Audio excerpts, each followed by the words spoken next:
നമസ്കാരം. കുവൈറ്റ് റോഡുകളിൽ അശ്രദ്ധമായും നിയമങ്ങൾ ലംഘിച്ചും വാഹനം ഓടിക്കുന്നവർക്ക് ഇനി രക്ഷയില്ല.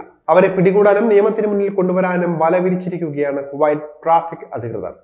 മൊബൈൽ ഫോൺ ഉപയോഗിക്കുന്നവരെയും സീറ്റ് ബെൽറ്റ് ധരിക്കാത്തവരെയും കണ്ടെത്താൻ ട്രാഫിക് ഡിപ്പാർട്ട്മെന്റ് നൂതന ആർട്ടിഫിഷ്യൽ ഇന്റലിജൻസ് എയ്ഡഡ് ക്യാമറകൾ സ്ഥാപിക്കാൻ തുടങ്ങിയതായി ട്രാഫിക് വിഭാഗം ഉദ്യോഗസ്ഥർ അറിയിച്ചിട്ടുണ്ട്.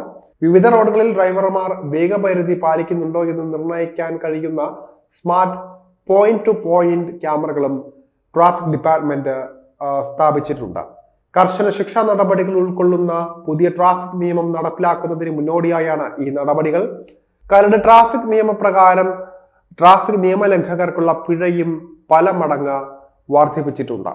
പുതിയ നിയമപ്രകാരം ഡ്രൈവിംഗിനിടെ മൊബൈൽ ഫോൺ ഉപയോഗിക്കുന്നതിനുള്ള പിഴ 5 കുവൈറ്റ് ദിനാറിൽ നിന്ന് 75 ദിനാറായും സീറ്റ് ബെൽറ്റ് ഉപയോഗിക്കാത്തതിന്റെ പിഴ 10 ദിനാറിൽ നിന്ന് 30 ദിനാറായും വർദ്ധിപ്പിക്കാൻ പോവുകയാണ്.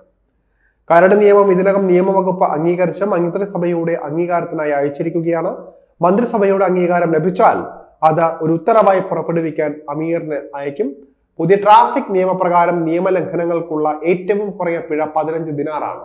മദ്യമോ മയക്കുമരുന്നോ കഴിച്ച് വാഹനം ഓടിച്ച് മരണത്തിന് കാരണമാകുന്ന അപകടങ്ങൾ ഉണ്ടാക്കുന്ന ഡ്രൈവർമാർക്കാണ് നിയമപ്രകാരം ഏറ്റവും ഉയർന്ന പിഴ.